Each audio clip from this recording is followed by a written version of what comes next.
Good morning. Welcome to Sippin' and Spillin' with Sid from 3 Mississippi. How are you doing today? I hope you're having a good day. I'm having a great day so far. It's, of course, I'm recording this on Sunday, so you guys will see it on Monday. But it's cooled down considerably. We did get a little bit of rain, which was good, and the temperatures, the humidity, the crazy heat advisory that we've had for basically 2 weeks straight has been lifted miraculously. And yesterday we had planned originally to be clearing some fence lines. It rained really bad the day before, and some of the teenagers that we were having come to help weren't going to be able to come that day. And we were also looking at our birds going, need to get some of those done, and also looking at the fact that Mike had some things in the garden that he needed to do, kind of getting ready for the fall garden and cleaning out some of the other stuff and getting things sort of ready for that. And this week, because of the way our weather had been, which was either really, really, really hot or raining, he couldn't get out there and get everything done that he needed to get done this week. So we decided I would process out some birds, and he would work in the garden. Frankie and Trey were out there working with him. I should say, excuse me, I should say Frankie actually fixed the lawnmower. We were unable to find the correct belt for the mower in stock anywhere. It has to be special ordered. And so he inspected the one that he had taken off, and what he thinks is that something just got, like a piece of branch or something, managed to get wedged under the belt, got it off track, and that's what caused it to bind up. So Frankie got up under there, took everything apart, put the thing back in, and put everything back together, and the PTO in there, the PTO clutch, and got the belt back through the way it needed to be. And Mike was zipping around the yard mowing, happy as a clam yesterday.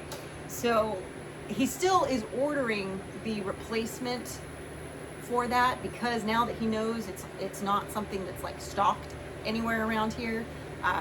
If it does break, then he's without a mower for whoever knows how long, and while in the winter that's not a problem. Y'all know between spring and fall, usually October is his last mow. The grass stays pretty much growing and green through about the first half of October, and that's about when he has to do his last mow. And then really doesn't have to mow again usually until late March, early April. So anyway, Frankie managed to get it fixed and get it rocking and rolling for him. Part of it was just that she's, her hands are a lot smaller. She can get her little head up there a lot better and do all the things, and she just got it lickety split. So then when she went and grabbed all the birds for me and brought them over to the processing station that we had set up, and Mike and Trey were working in the garden, which unfortunately I filmed none of this, which I probably should have, because there's no evidence that any of it happened other than a cooler full of birds on ice right now, but and the garden being cleaned up. But I couldn't, it's really hard to process a bunch of birds when you're by yourself and try to then go over there and be filming at the same time. So I didn't get anything that they did filmed. Trey, Frankie's boyfriend, got a lesson on the tractor, and he was driving around on that, helping do some things that they were working on. And Frankie came and helped me for, I don't know, maybe 45 minutes or so after she finished helping them. And she kind of took over grabbing a bird, putting it in the cone while I was eviscerating, and then I would do that, and then she would scald it, put it in the plucker, and then hand it back to me, and then we would just kind of, so I always had a bird in the cone and a bird on the table. It was sort of our thing. And we ripped out, I think we did, we didn't do a ton of them, but we did, I think we did 15, I think she said she grabbed. And these he's gonna part out, I think, because we've still got a bunch in the freezer. I still have more in the chicken tractor, but we don't have any that we have pressure canned right now. And we love to have, well, I love to have pressure canned chicken on the shelf, because it's a really nice thing to have ready on the shelf when we want to make chicken salad sandwiches, or we want to have chicken salads where I'll make like a salad, you know, like kale and leafy greens and all the things, and then we'll put a scoop of that in there, and it's one of Frankie's favorite things. And I like to make a big old bowl of it, with, you know, our chickens that we raised and our chickens' eggs that I've hard boiled, and be able to, you know, serve it up.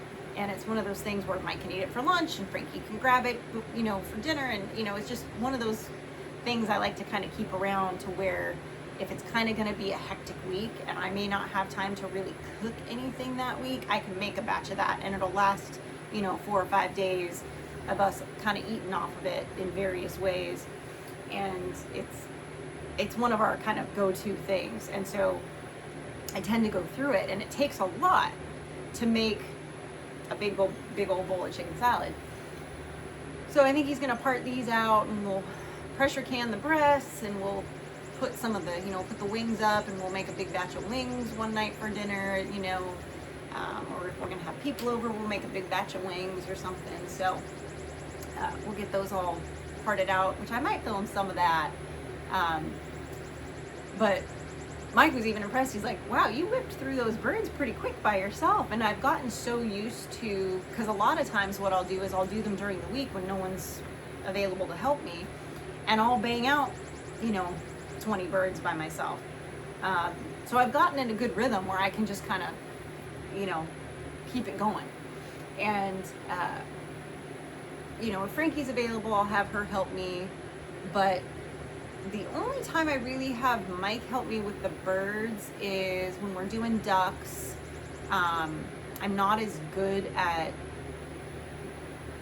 doing them. I'm just not. Like, I haven't had enough practice at it. Their anatomy is basically the same on the inside as far as what you got to take out and what you got to keep and all of that.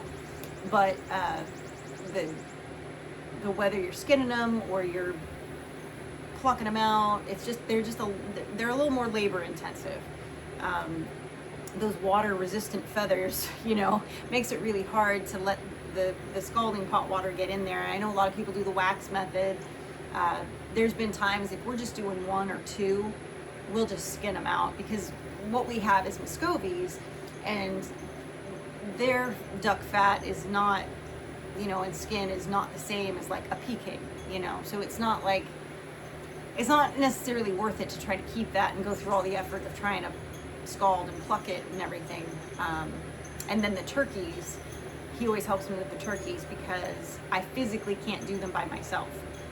They're usually, you know, especially like the broad-breasteds, you know, you're talking, you know, on the hoof or on the whatever, you know, on the turkey foot, I guess, you're talking somewhere around, you know, 30 to 40 pounds sometimes, and by the time you dress them out, obviously they're a lot less, but to hoist, and then they're, you know, you're hoisting them up, and I still can't get it up into the thing because it's as tall as me. So, and somebody's got to hold it, and it's a whole thing. So it usually takes the both of us to do the turkeys, because it's kind of a 2-person job just to get the first part of it done. And then, you know, we usually, because they're too big to go in a plucker, or at least into our plucker, we have to do a lot of the plucking by hand. So, and then scalding them is a little more tricky because, again, you're lifting a 30 or 40 pound bird, trying to get it up into the pot and then plunging it, and it's a 2-person job. Or at least it's a, you know, not a me by myself job. But the birds, like quail, I can do by myself. That's easy. We don't have quail right now, but at some point, that's easy. Quail are easy to process. And then the Cornish, I can do those by myself, you know, and it was nice to have Frankie's help a little bit there towards the end, because, you know, you start to get a little like, okay, you know, I need a break for a minute. I need a sip of water. I need use the restroom. I need a little break, and I'm gonna, and then have her kind of come in and help me just kind of keep the conveyor belt going is nice. But very, very, very, very thankful for the cool down weather that we're having right now. It's very welcome, very nice. I'm looking forward to maybe getting some things done out here when we get back from Sunday lunch, and seeing what's on the agenda for that. And then, of course, we then have school kicking off this week. Frankie's got her last day off is tomorrow, and then she starts back at school. So back to the old regular grind. In some ways, it seems like the summer was really long, and in other ways, I feel like we didn't get enough time. Because she only has so many summers before she's out of the nest. So try to make the most of it as best we can. We had some good mommy-daughter days this summer, I think. So, and we'll get a few more in this year, as we always try to. So I think that'll be nice. But I'm very grateful for the weather. I know a lot of people were saying, oh, it feels like fall. It doesn't feel like fall to me. It feels like a really nice, mellow summer day. It feels like early June, late May. That's what it feels like, which I love that. I'm here for it. It's good. It's beautiful out. It's perfect. Happy to have it. Happy to have it. So I'm gonna try to get a few things done in the house as well. But when the weather's so nice, I do have some things I need to do. I think I mentioned to you guys, I need to get my closet cleaned out so that he can get to the air conditioner unit for the next time it needs checked here soon, which is going to be soon, because it seems to be about 3 weeks where we have to call him now. So I need to get all that stuff moved out so he has easy access to that whole cabinet that's inside of my closet, which again, that's a little bit of a poor design on whoever, put that together originally, but those things happen. So I just need to get that cleared out, and that's going to take me a little while, because then I know myself. Once I get in there and start moving stuff, I'm going to be like, well, I might as well sort through and, put things in piles. Maybe I should get rid of this, or maybe this, this needs to be reorganized on this side now. And, it'll be a whole evolution, an entire evolution, but it's fine because it needs done. And also I can start sort of packing as I do that for my trip to California. So, 2 birds, 1 stone, why not? But I hate to do it when the weather's so nice. And I think, at least last time I checked, it may have changed by now, because you know how it is in Mississippi. You don't like the weather, wait 5 minutes. But we are supposed to get some more rain this week. So I'm going to try to time it so that I'm working on the inside when the weather's bad and working on the outside when the weather's nice. Because otherwise, that's just silly. But the clearing out the closet thing is a little time sensitive. So, I'll get it handled. It'll happen. So yeah, so not sure exactly what we're gonna have on the agenda for today, getting things done, but we'll definitely be, hopefully anyway, enjoying some of this nice weather outside, and this kind of wrap up of the summer. I know we're just in the beginning of August, but August always feels like the end of summer for some reason. I don't know why, but August always makes me kind of sad. Like I find it, I don't want to say depressing, because that's a little dramatic, but like, I don't know why August always seems like so like final to me. August is one of those months that just seems like an ending. I don't know why. It just does. And maybe that's childhood, summer, August was your last month. When I went back to work after maternity leave from having Frankie, I went back the first week of August. I don't know, August has always just had kind of a negativeness to me. It's always one of the hottest months. It's just kind of one of those months that I sometimes feel like, I'll get through it, but it's not my favorite, but September, October, November, December, January, I'm starting to get a little like, okay, spring's just around the corner. I can make it a little bit longer, because January and February can be a little bit brutal, but you know, and then we're back into spring again. So I try to enjoy each season as we're in it, but I don't know why I struggle with August so much, but I do. I think it's a personal problem. I don't know. I just do. I struggle with August, but it's fine. So anyway, guys, that's where we're at. I hope you're having a blessed beginning of your week. I hope you are using all the gifts that God gave you to enrich those around you and make the world a little bit better, happier, kinder. And as always, guys, stay blessed. And remember,